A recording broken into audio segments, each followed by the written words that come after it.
Hello and welcome back to the channel. This week we've got a review of the shiny, sexy new Seat Leon, hot from the streets of Barcelona.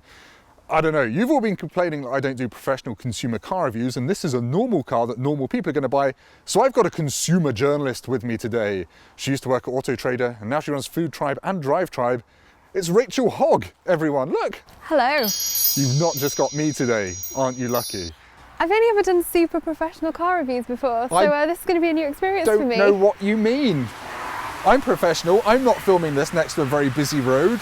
Of course not. No.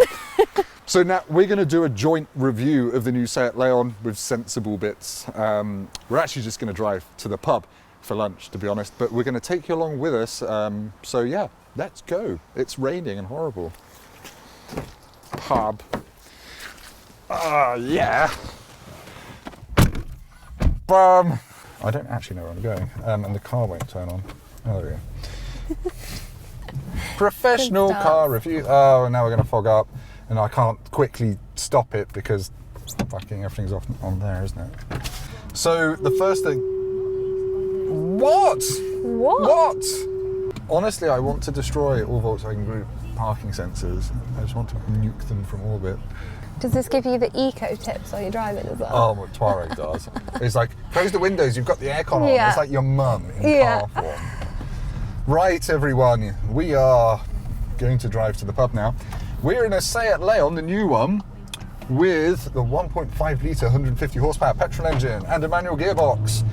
And it costs £24,000 in this, which is top spec FR trim, which is the sporty one, supposedly. Is there going to be the actual top spec ones of excellence and excellence plus coming? Oh yes, they'll probably do that. Cool. See, consumer top advice. Spec for now though, right? I'm just riffing. It's fine, it's what I'm here for. Yeah.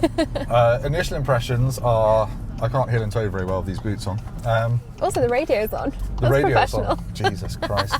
But maybe turn the radio off. No. Okay. This is the problem that we've noticed already with the new Seat Leon. I noticed it with the Golf. It was less of a problem with the new Skoda Octavia. They're all kind of sister cars, brother cars. The new infotainment system Volkswagen's gone to is trying to be free of physical buttons. And that means it's so hard to do anything.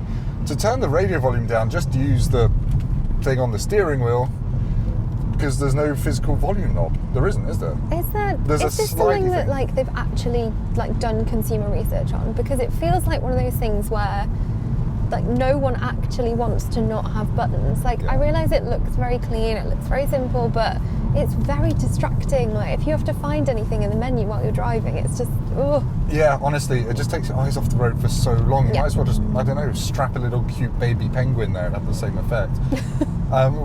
Weirdly, I don't know, you can't find out how to turn the volume up and down very easily. There's a slidey thing that's not a real button in the middle, that's not immediately obvious. If you want to change driving modes, there's no mode button. You have to go through the menus, and at that point you've definitely crashed and like taken out a herd of flamingos or something. Do you know what you can do though, Tim? What can I do? Ola, ola. Oh, it didn't work! Ola, ola.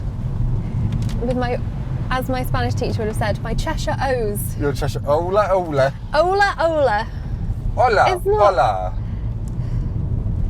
Hola, hola, Barcelona. What can I do for you? So yes, the voice activated commands are there. You can use them to do all sorts of things. If Rachel says she's cold, it'll automatically warm her up. And that's reasonably clever. Fuck off! I am hot. Oh, it's not going to register that now either, is it? You can use voice control to operate the radio. You are so loud! Okay, good. What a good review this is. Initial impressions of the car, unfortunately, are the infotainment system. It's pretty, it's nicely designed. It looks really nice, but the last Seat entertainment system looked great and was really easy to use. I really liked the last one. I feel like Volkswagen Group's rolled this out, and it's honestly one of the most confusing, baffling, and downright dangerous infotainment systems that is on the market. It's in the new Golf. It's terrible. It's worth mentioning that the Golf has some... Oh, I'm going to have to shout because it's so wet. It's worth mentioning that the Golf and the Octavia have some physical buttons for these functions. This has none. It's It's just a sea of nothingness, which makes it really tricky when you're driving in the rain to turn the radio on, to change the radio station. It's really hard to do. It's got wireless Apple CarPlay, so that's good, but it just feels like it's missing some really vital buttons. Anyway, what's it like to drive? It's fine. It does feel sportier than the Golf and the new Octavia. The steering is more direct. I'm driving in a monsoon, but earlier I was on drier roads and I could explore it. It's fine. It's quite fun to drive, but every cat's eye you hear and you feel it. Every little bump in the road you feel. Because this has got the sport suspension, right, being the FR. Yes, it's the FR, so it's got sport suspension, and it's not adaptive, so you can't make it soft. So yeah, it's not uncomfortable. You could live with it 100%. Just be aware that the Golf is more comfortable. What this does have over the Golf is price. This FR is kind of top spec, and it's got the engine you want, and it's £24,000, which is 10 grand cheaper than the first edition of the Golf, which is admittedly top spec, fully loaded, but you know, that's kind of apples and apples, and this is 10 grand less. It's funny because obviously it's in like pretty competitive class, so it's rivaling Golf and Focus, and I think this is a really great car, but it sells so much less than the Golf and the Focus. Do you think it is just because they're historically they're the ones that car journalists have just always said, like, if you need a car, buy a Golf or buy a Focus? Yeah, I kind of feel like SEAT have always just struggled a bit with the mass market for awareness. I always just remember seeing SEAT adverts on the back of Evo magazine, and it's just like, yeah, that's fine, we get it, you're sporty, you do the Cupra ones, that's coming with like 300 horsepower, blah blah blah. But I think, you know, trying to sell to Joe Blogs, they've not done a fantastic job. Can you hear that? This is Britain in October. Oh, this is awful. I'm glad we did the out of the car bit a minute ago. Yeah, although we haven't done an outro yet. We're going to do the outro first in the pub, in-car outro. I think. What is quite nice about New Leon is it's got a digital dashboard which you can obviously customise and have a map up there. Same as on the Golf, same as on the Octavia. It's nice and it's good. You can get that in a 24 grand car. The boot looks massive for this size of car. I'll put the litres on the screen now because obviously I've not learned that. And the rear seats are a reasonable size as well. It's a Golf. It's a Spanish. Got a nice ski hatch as well. Yeah, it has. It's for your skis. For all those skiers. You take Do people use those a lot? I don't know. Okay. I don't know. Maybe. Did he have to manually turn it at traffic light to green with his hand? I think he did. Brilliant. But yeah, no, it is fun to drive. I'd have it over the Golf for that reason. And actually, do you know what? I didn't really love the Mk8 Golf when I drove it. Everything about it just annoyed me, and it was expensive. And I know Volkswagen are saying, oh, it's got all this technology, but all that technology is shit. I'm sorry. It's just nothing is nice, and it's got the lane keep assist. This has the same kind of lane keep assist problem the Golf has. You're constantly fighting it, and it's quite strong as well. I just feel like this should be a default car for people that's not going to annoy you, and it has a few annoyances. I'm kind of a bit down on this now, aren't I? Let's talk about the interior. I feel like you don't like that either, though. It's quite grey. It's very grey. It's very sort of minimalist, kind of. I don't know. The door pulls feel pretty cheapy, but the rest of it's all right. Like the Skoda had really nice metal handles that kind of swooped up into a chrome bit on the doors. SEAT is meant to be the sporty, funky, stylish part of Volkswagen Group, and their interiors, to me, just often feel a bit grey. I just want some colour. Yeah, I just want some. But not like OTT. No. Crazy. I don't need like colours. flashes of orange or anything like that. Yeah, I would have the Skoda Octavia because you use similar price and you get a lot more space for your money and fewer of the annoyances, and it's got physical buttons. Sorry if my moobs are jiggling. That's just the suspension setup. Do you get jiggly moobs? I mean, there's definitely been comments on my videos of that. Yes, if you've... I think that's probably the only word that they haven't been called, so thanks for that. Well, they're not been called moobs? No. Well, you're not a man. Exactly, I know, but Sorry. I've probably had that comment as well, to be honest. Really? Yeah. YouTube's a horrible place. Yeah. Rachel joined me on the DriveTribe podcast earlier this year to talk about some of the comments she's received on YouTube. If you ever want to know what it's like being a female motoring journalist on YouTube, Check Tune that in! out on Spotify. Somewhere dry, not driving into the Pacific Ocean. This is ridiculous. I've just thought of a way in which the new Seat Leon is actually better than the last car I drove, which was the Rolls-Royce Ghost. I drove the Rolls-Royce Ghost in weather kind of much the same as this. Oh. Couldn't see. And the windscreen wipers on the Rolls-Royce Ghost don't go fast enough. They do on this, so well done, do they go Seat. at like a perfectly relaxing, kind of hypnotic kind of Yeah, speed? you can get them like this fast, but it wasn't fast enough. These will go properly mental. Are they diamond encrusted though at the No, moment? they're not. And this has an aquaplaned unexpectedly, like the Rolls-Royce did. Wow. frequently. There were moments on the Rolls-Royce Ghost launch where I'm like, oh god, I'm aquaplaning, going sideways in something that costs more than my house. That's a bit scary. Yeah. I'm being a bit harsh on it. It's fine. It's fine. If you like the way it looks and you want a little family car, it will be good. And it will get like 50 mpg very, very easily. And the manual gear shift's very easy to use. It's basically all we need to know. If you want to like hoon it around, you can. It feels a bit better driving quickly through bends than the Golf does. Steering's a bit sharper. I like how thin the steering wheel is. That's pleasing. Yeah. There's some nice things. There's some nice things. If you bought one, you wouldn't hate it. We could talk about the way it looks, but you know, I don't tend to like talking about styling because look at me. Oh. I do really dislike the Leon badge on the back. Oh god, it looks like someone's basically like, you know, at primary school you had to do that, like you had those horrible joined up Yes. before you were allowed a fountain pen. Yes. And you had to do your joined up writing. It's like someone's let a kid loose on the back. It is like So, someone in the set yeah. design department thought they'd get their kid to write Leon and they stuck the best one on the back. Oh, this looks fancy. Hola, hola. Is that? It feels racist. I know. I mean, I guess it's not. No. It feels like there's a lot of room. Like I know I've put my seat back all the way, but I've got loads of room, loads of headroom. Like I'm not short. No. And you are tall, and you I still am. have loads of headroom. The classic. Oh, it makes a really good slappy noise. That's what happens when you're bored. Sorry. Matt Watson can't do that. Right, we're going to go to the pub, have lunch, and then Rachel's going to take over and tell you some actual things that aren't just hatred about Volkswagen Group infotainment systems. Actually, Yeah? So we've just been to the pub. you're literally. Rachel's quite drunk, so she's going to drive now. Just kidding. Right, well, we've done the pub. Rachel's gone to the little girl's room. Gonna let her drive now so she can give you some actual facts about the new Seat Leon. Oh god, I'm really full. We are both disgustingly full.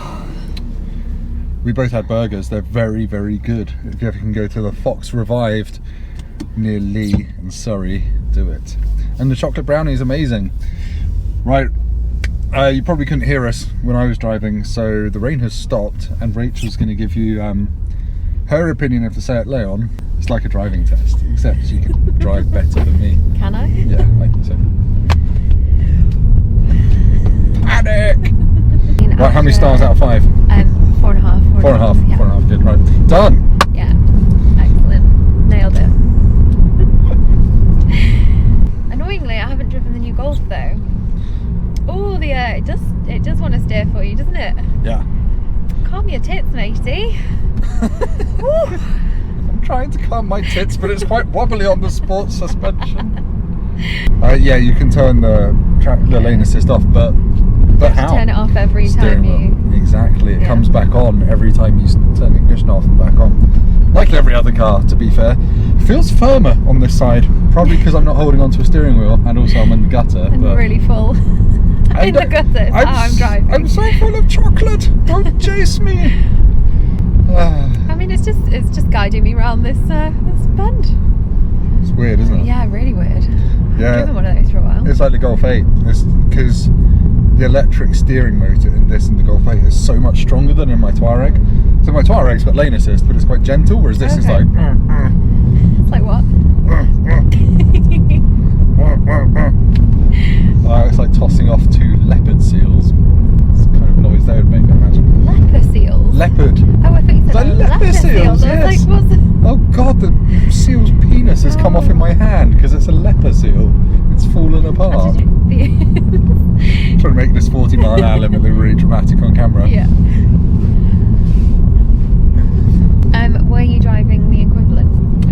I was, but it's slightly different because the Golf has got the ETSI. Okay. So it's the very mild hybrid thing, which uses like starter motor to move you like the first one or something. There's a couple of hybrids of this, isn't there? I think there's a plug-in and a probably. self-charging. Yeah, it's very easy to drive, isn't it? Look at it! Yes. Come on! I'm driving in the middle of the road. Not in the middle of the road, but... That's what happened to me in the Octavia. Why are you pulling out on me? Because your car's telling you to drive in the middle of the road. It thinks you can't drive. It's judging you. It's like you. At least the bonging stopped. No, I had that in the Octavia the other day, and it just kept bonging at me on the motorway. I went to shoot it. I feel like we're going to say things like the Leon is a decent car. It's a really decent car. I think, I can't compare it to new Golf or Focus, but it's not noticeably worse than either of the last models of both that I drove. It's just it's really good at what it does. It's solid, like it drives nicely, like it's inoffensive. That's the thing though, the Leon for me has always been the prettier one of the Golf and the Skoda, and now I think it just looks pretty generic because it's been softened up a bit. And I have got some exterior shots which I just did in the pub car park, so I can insert those in the video so you know what I'm talking about. Welcome back. Rachel and I have been to the pub. We've done a thorough road test, I think you will agree, of the new Seat Leon 1.5 150 Evo FR in white. It's a very good car.